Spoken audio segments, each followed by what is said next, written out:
Bueno, me voy a quitar la mascarilla. Que ya no me asfixio, que ya no estoy embarazada, ya no me asfixio.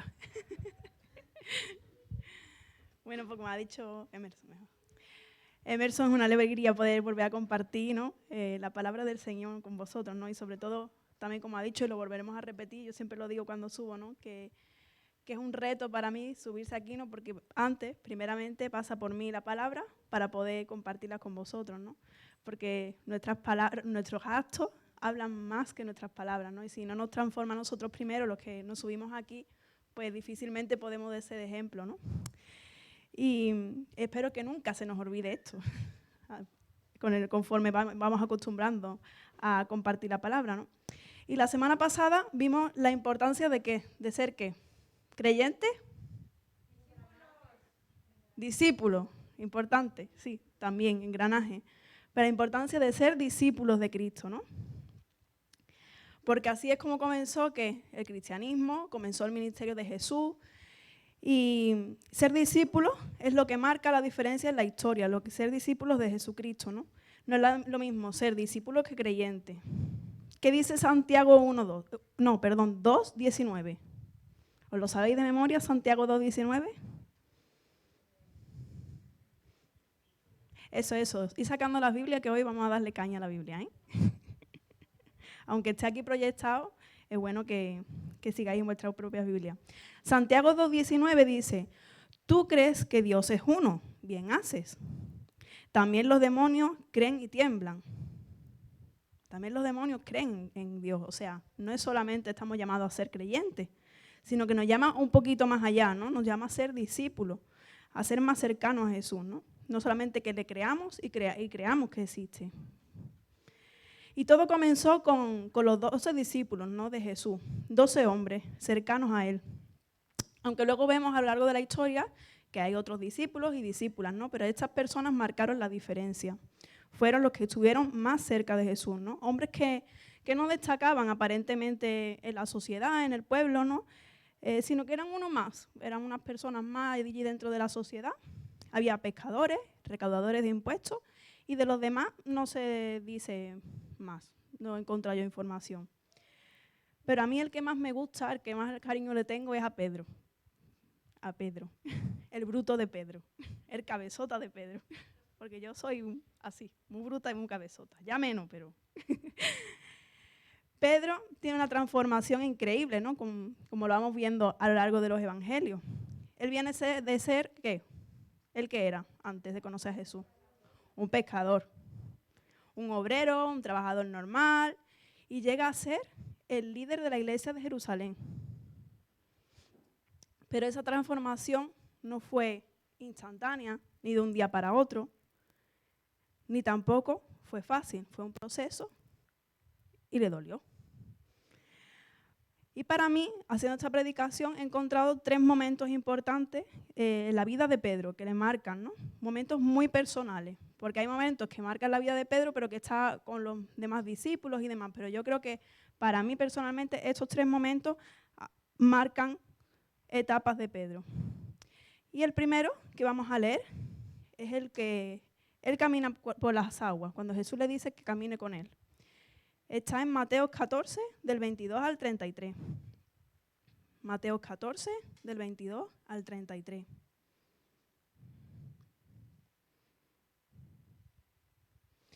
Y dice así la palabra del Señor.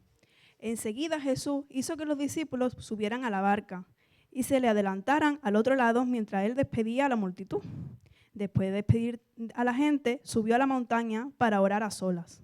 Al anochecer estaba allí él solo y la barca ya estaba bastante lejos de la tierra, zarandeada por las olas porque el viento le era contrario. En la madrugada, Jesús se acercó a ellos caminando sobre el lago. Cuando los discípulos lo vieron caminando sobre el agua, quedaron aterrados. ¡Es un fantasma!, gritaron de miedo. Pero Jesús enseguida dijo: cálmense, soy yo, no tengan miedo. Señor, si eres tú, respondió Pedro, mándame que vaya a ti sobre el agua. Ven, dijo Jesús. Pedro bajó de la barca, caminó sobre el agua en dirección a Jesús, pero al sentir el viento fuerte, tuvo miedo y comenzó a hundirse. Entonces gritó: Señor, sálvame. Enseguida Jesús le tendió la mano y sujetándolo, los reprendió.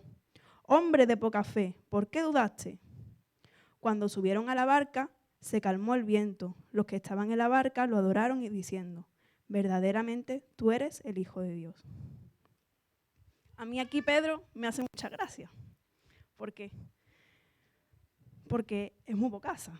Aquí Jesús se fue a orar y los discípulos estaban tan tranquilos dentro del agua con su barca, y como no había teléfono en aquella época para llamar, oye, venía a recogerme, pues Jesús hizo el milagro de andar sobre las aguas para acercarse. Así es como lo interpreto yo, ¿no?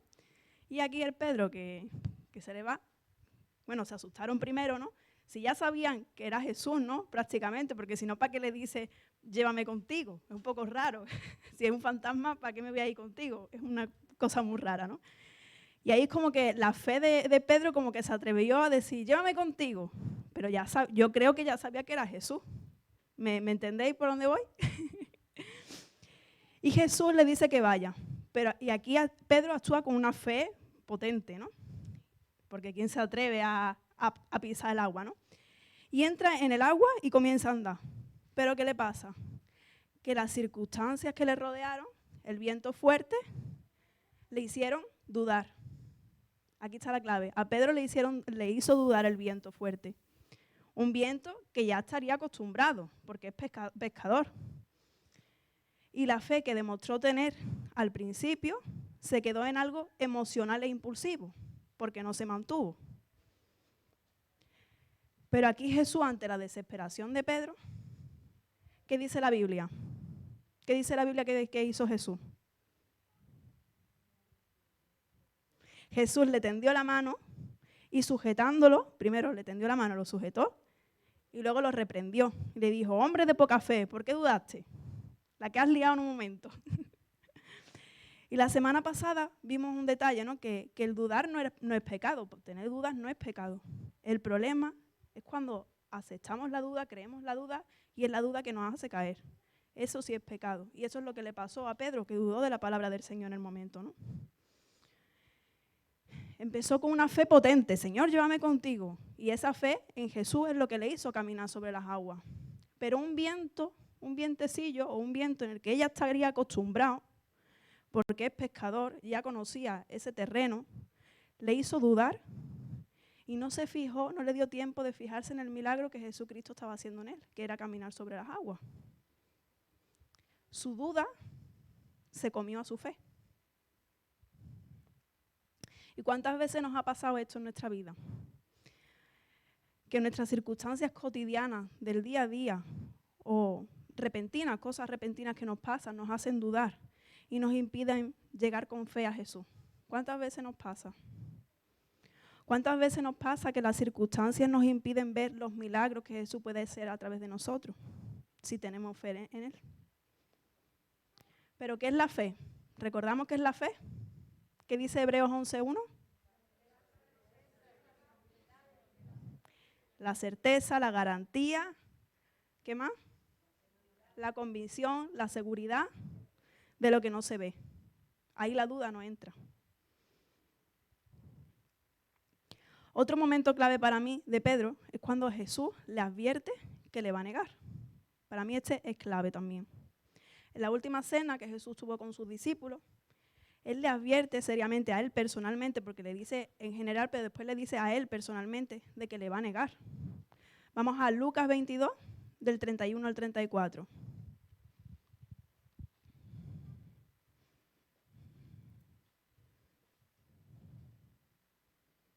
Lucas 22, del 31 al 34.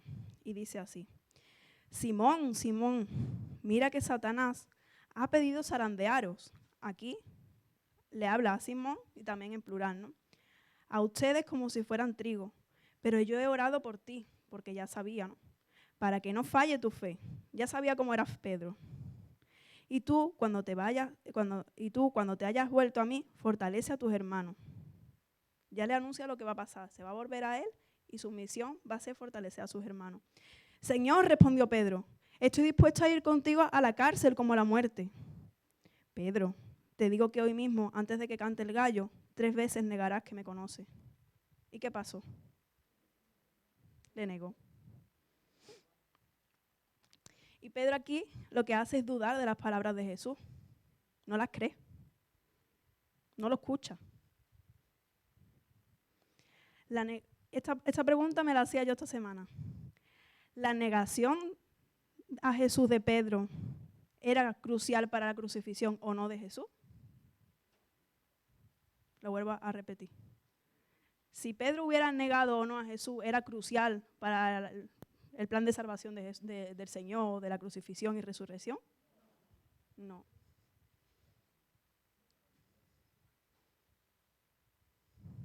No era crucial. Ni a la inversa tampoco. Hubieran crucificado igual. Pedro allí.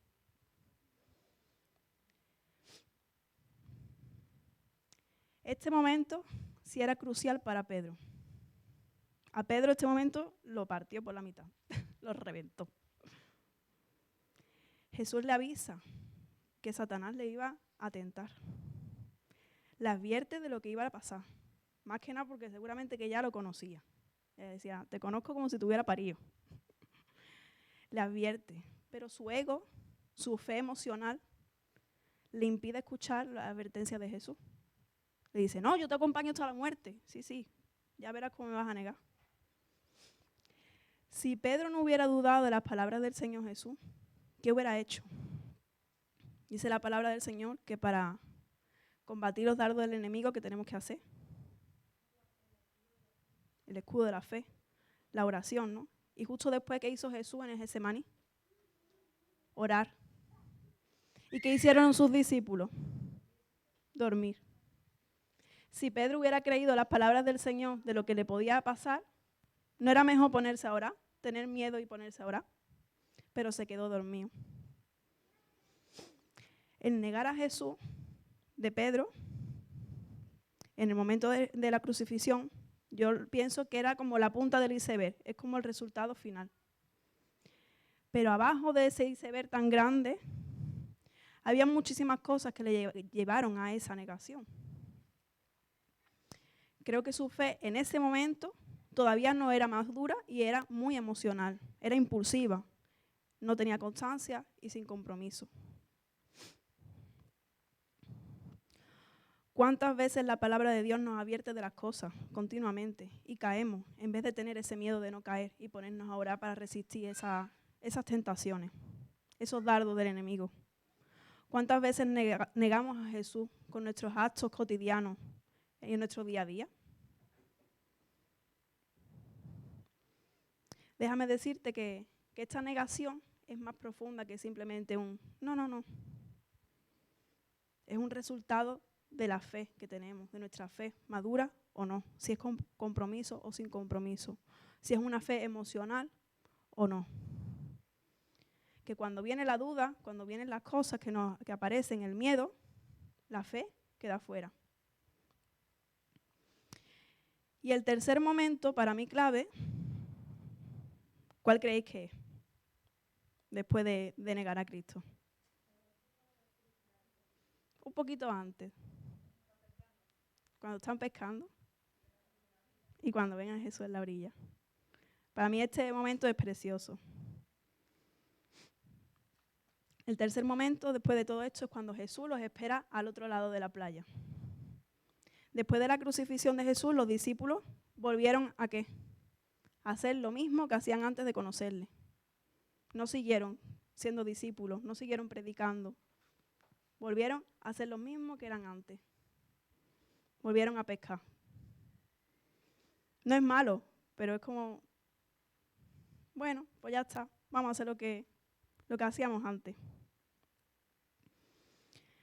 Me imagino que Pedro, ¿cómo estaría? Destrozado. Yo creo que, vamos, con ansiedad. Y que seguramente se habría arrepentido, ¿no? Jesús le había advertido. Yo creo que para mí esto es crucial, que le había advertido, no le había creído y había dudado. Y yo creo que eso es peor cuando te van a decir, por aquí no, por aquí no, por aquí no. Y tú sigues. Y cuando caes tú dices,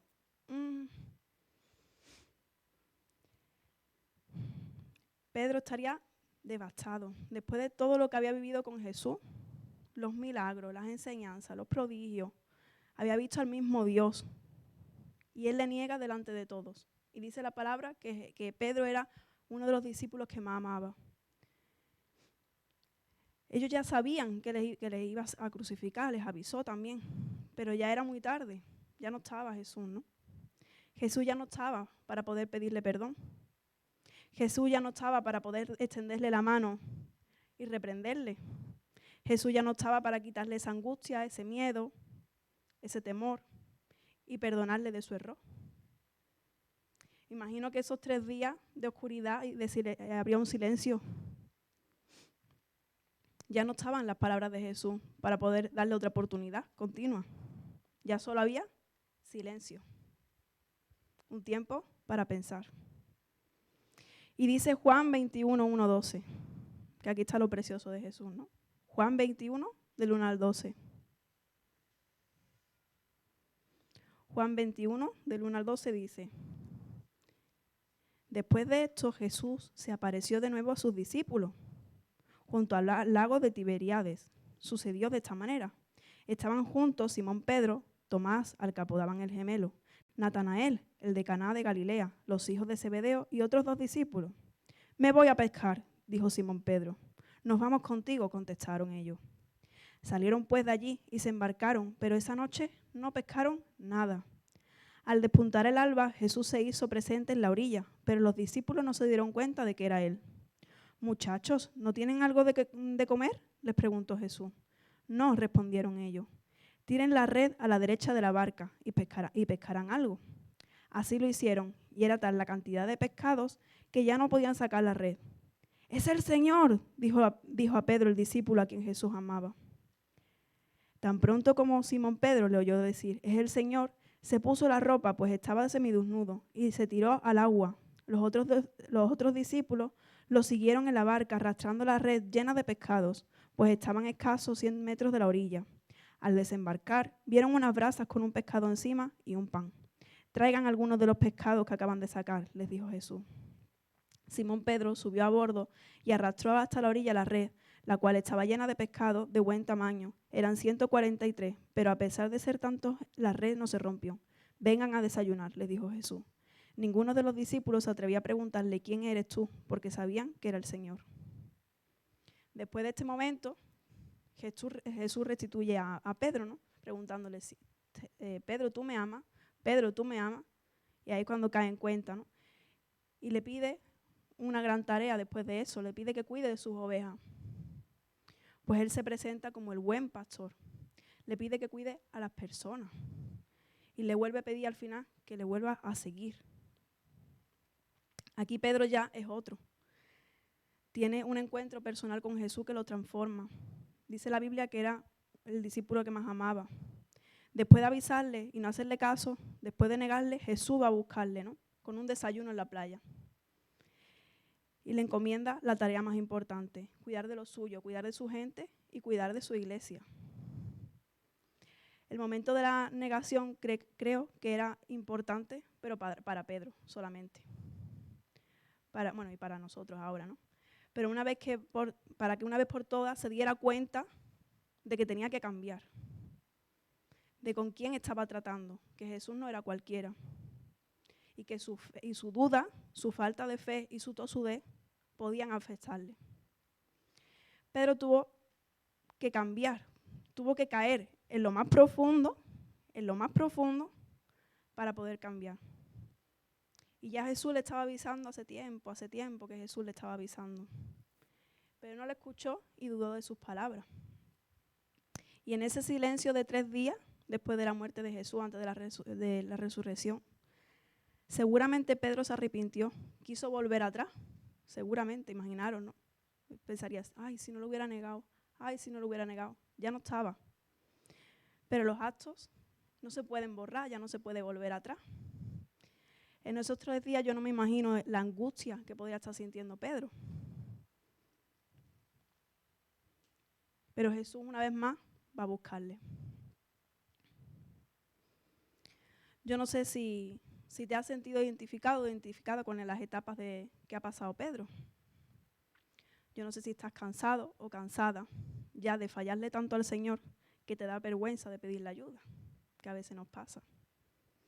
Yo no sé si por mucho tiempo o por mucho que el Espíritu Santo te diga, por aquí no, vuelves a caer, y ya no le prestas ni siquiera atención. Y caes una y otra vez en el mismo pecado, porque tu fe está tan fría, tan inmadura, que vuelves a caer. Yo no sé si estás en ese silencio de Dios también, en los que ya no sabes si va a volver a ayudarte. Lo que sí sé es que el Señor siempre es fiel, siempre, siempre. Y nada nos puede separar de su gran amor, nada. Y siempre va por nosotros, pero tiene que haber un cambio. Pero si una vez y otra caes y le pides ayuda, Él siempre extiende su mano, te agarra, te sujeta y después te reprende. Pero hermano, hermana, los errores, los pecados, tienen consecuencias, no solo para nosotros mismos, sino para también los que nos aman.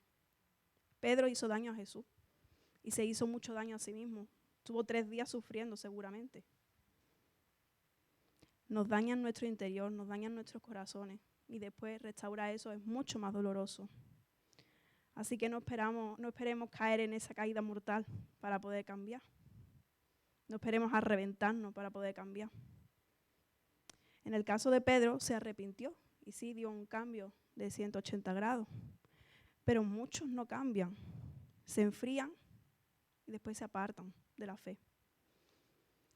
La fe es un camino de constancia, no es algo momentáneo, no es algo impulsivo. Es perseverancia, es constancia, es una carrera, dice la palabra, ¿no? La vida cristiana es como una maratón. No es el que llega primero, no es el que llega, no. Es un día a día. Así que hoy te animo a que reflexiones en estas palabras, que no escuches esta predicación como una más, sino que te pongas a cuentas con Dios hoy, ¿no? Que empieces de nuevo. No importa si ya otro domingo que vuelvo a empezar de nuevo con el Señor. No pasa nada. A eso nos llama, ¿no? Quien se cansa eres tú, pero la misericordia del Señor se renueva cada día.